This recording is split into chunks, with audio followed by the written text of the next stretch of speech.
از اردبیل تا تبریز، زنجان تا قزوین، از تهران تا اصفهان، شیراز دلنشین، از کرمان تا اهواز، بوشهر تا بندر عباس. یک صدا، یک خاک، یک ملت، ایران سرفراز.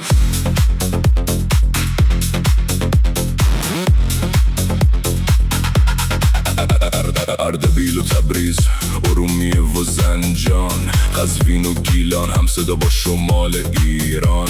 ساری و گرگان تا دریای بیکران، تهران و اصفهان، بیدار در این جهان.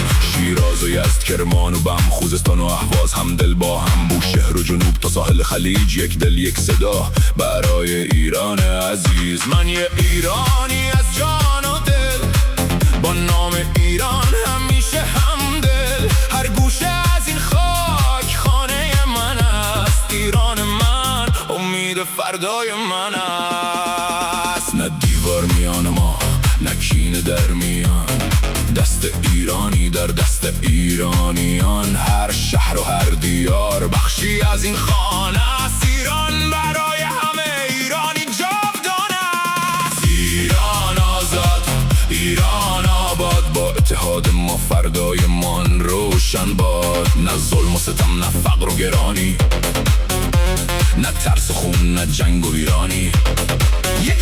یک دل و یک صدا کنار هم بمانیم. برای خاک خداینده ای بسازیم. از کوه سبلان تا کرانه های جنوب، ایران بماند سرفراز و پرشکوه.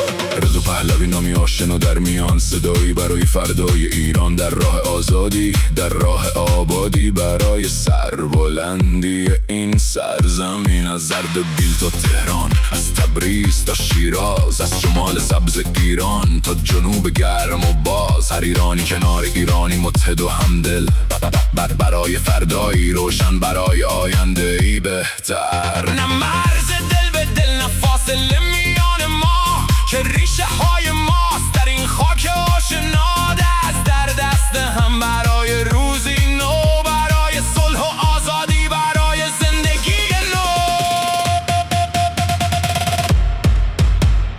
ایران آزاد، ایران آباد، قدرت ما در اتحاد ما. از اردبیل تا قلب جنوب، یک ایران، یک ملت، یک سرود. نه ترس خون، نه جنگ و ویرانی، فردای روشن امید هر ایرانی.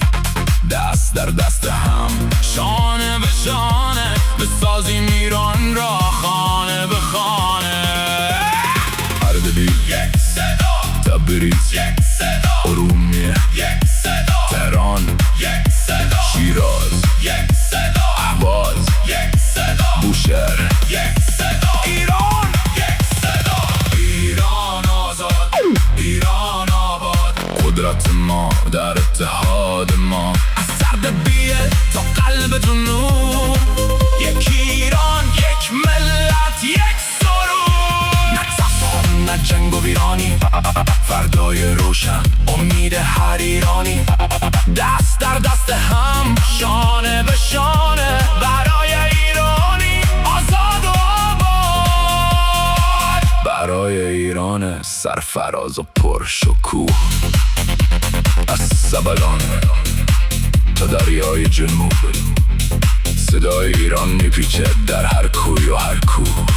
ایران آزاد، ایران آباد، ایران برای همه ایرانیان. رضا پهلوی.